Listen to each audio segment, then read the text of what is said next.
Hi, I'm Emily Bruck. And I'm Audrey Sukup reporting for the Lobby Observer. With spring fast approaching, the realization of finals are starting to creep into the minds of many students. However, the exemption procedure for this year will not be the same as years past. Students now cannot be exempt from the English final, the foreign language final, and the gym final. Now let's take it out to Jake Hughes, who is with Vice Principal Mr. Lefebvre, to get some more information. I'm Jake Hughes reporting for the Lobby Observer. I'm here with Assistant Principal Mr. Lefebvre to discuss changes to exemptions. Morning, Jake. Morning. So, Mr. Lefebvre, what do you think that the main reasons are behind changing exemptions to English, physical education, and foreign language? I think the main reason for that change was those departments feeling like they wanted to have some type of like summative, like conclusion assessment at the end of the year, so they had a way to demonstrate student learning over the course of that class. Okay. Do you think that this will have a positive or negative impact on students?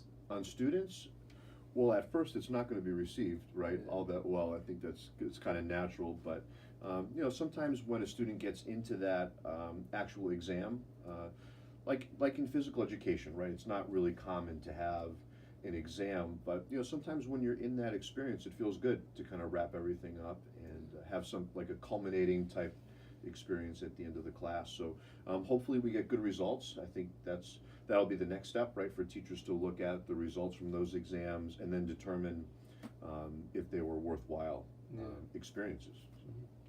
Mm-hmm. If you had to go one way or another, do you think that going forward there will be just no exemptions to any classes, like in all? I don't necessarily see that, to be honest. I think before we made that step, we'd get feedback from teachers in different departments.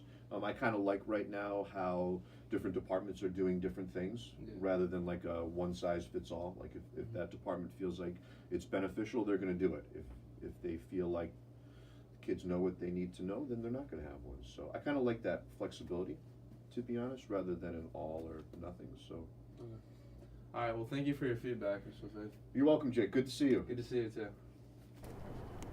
Thanks, Jake, and thank you, Mr. Lefebvre. Now let's send it out to Katie, who is with Westboro High School English Department Head, Ms. Tucker.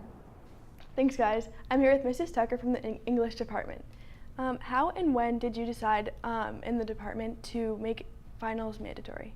It's a conversation we've been having for a long time, and then at the end of last year we started kind of brainstorming some ways to support things that we were seeing as well as meeting goals for our department and the well-being of students, and had some conversations over the summer, and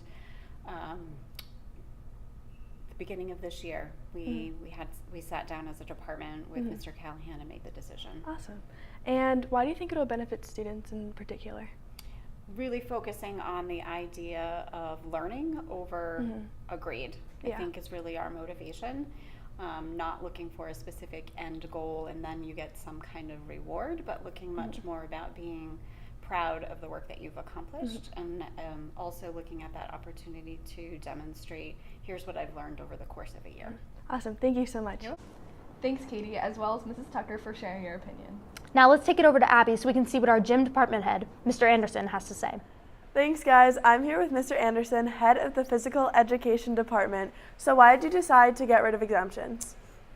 We felt like if physical activity was really important to living a healthy and active life, why were we rewarding people by not having them be physically active for our final assessments? And we also had a huge shift in the way we were assessing. We used to give a 125 question on the rules of sports, which didn't seem to make a lot of sense as part of our final exam.